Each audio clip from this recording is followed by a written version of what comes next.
Hello friends, তোমরা কি এরকম একটা থকথকে কষা কষা একটা শঙ্কর মাছের রেসিপি চাও?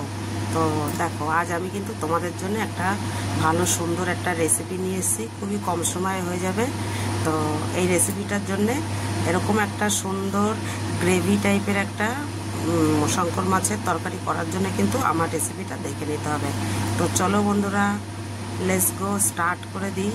আর একটাও কিন্তু ভিডিওটা একটু স্কিপ করবে না, পুরো প্রথম থেকে শেষ অবধি দেখবে, তা না হলে তুমি ভালো করে বুঝতে পারবে না। হ্যালো ফ্রেন্ডস, তো দেখো আজ আমি কি নিয়ে এসেছি এখানে বলো তো। এটা শঙ্কর মাছ। শঙ্কর মাছ আমি নিয়ে নিয়েছি, দেখো 1.5 কিলো শঙ্কর মাছ নিয়েছি, একদম সুপার মাছটা।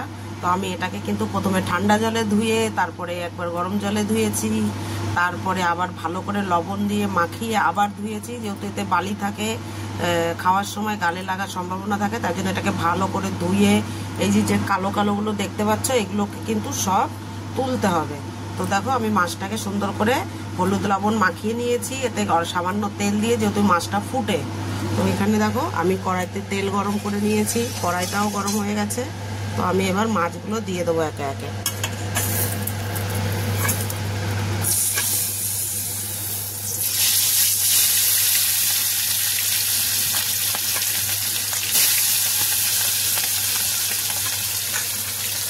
তো দেখো মাছটা কিন্তু ফ্রাই হচ্ছে, আমি দূর থেকেই দেখাচ্ছি, যেহেতু মাছটা খুব ফুটছে। আমি ঢাকা দিয়ে দিয়ে এটাকে ফ্রাই করছি। খুবই ফাটছে মাছটা, এর কাছে যাওয়া যাচ্ছে না একদমই। তো দেখো বন্ধুরা, আমি মাছগুলো সব ভেজে নিয়েছি। কড়াইতে কিন্তু একটু তেল আছে, আমি আর একটু তেল দিয়ে দেবো।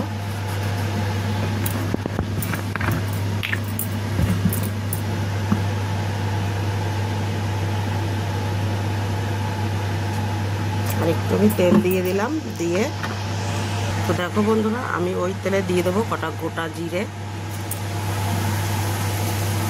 আর দিয়ে দেবো 2টো তেজপাতা, দিয়ে আমি এটাকে ভালো করে ফ্রাই করে নেব।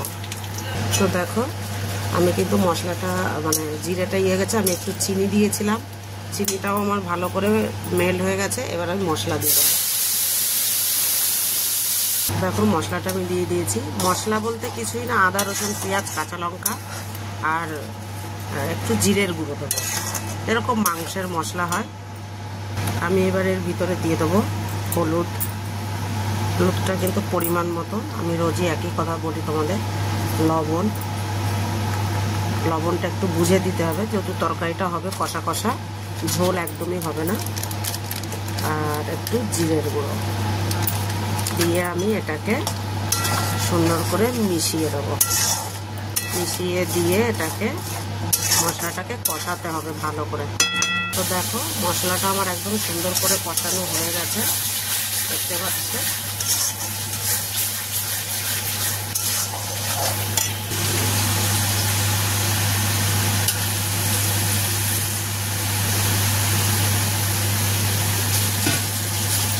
মশলাটা কিন্তু সুন্দর করে কষে নিতে হবে এরকম করে, তাহলে খেতে খুবই সুস্বাদু হবে। যত মশলা ভালো কষা হবে তত সুন্দর হবে। এবার এতে আমি জল দিয়ে দেবো।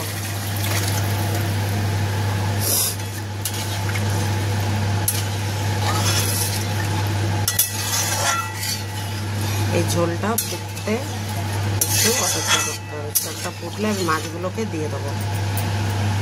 তো দেখো ঝোলটা ফুটে গেছে, আমি এবার এই ভেজে রাখা মাছগুলোকে সব এর মধ্যে আমি দিয়ে দেবো।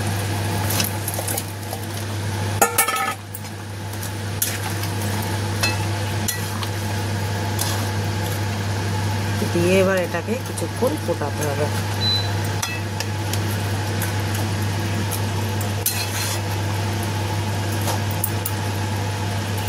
তো দেখো বন্ধুরা, মাছটা কিন্তু একদম সুন্দর আমি করে নিয়েছি, দেখতে পাচ্ছ একদম থকথকে একটা ইয়ে হয়েছে। আর এখানে দেখো আমি ধনেপাতা কেটে নিয়েছি, এই ধনেপাতাগুলো আমি মাছের মধ্যে দিয়ে দেবো। এতে কিন্তু আর কিছুই দিতে লাগবে না, ধনেপাতার সেন্টেই কিন্তু এটা একদম সুন্দর খাওয়া যাবে। এই শঙ্কর মাছটা কিন্তু অ্যাকচুয়ালি শীতকালে খেতে বেশি ভালো লাগে, কিন্তু যারা পছন্দ করে তারা গরমকালেও খেয়ে নেয়। এটা কিন্তু শীতকালে বেশি টেস্ট হয় খেতে শঙ্কর মাছটা।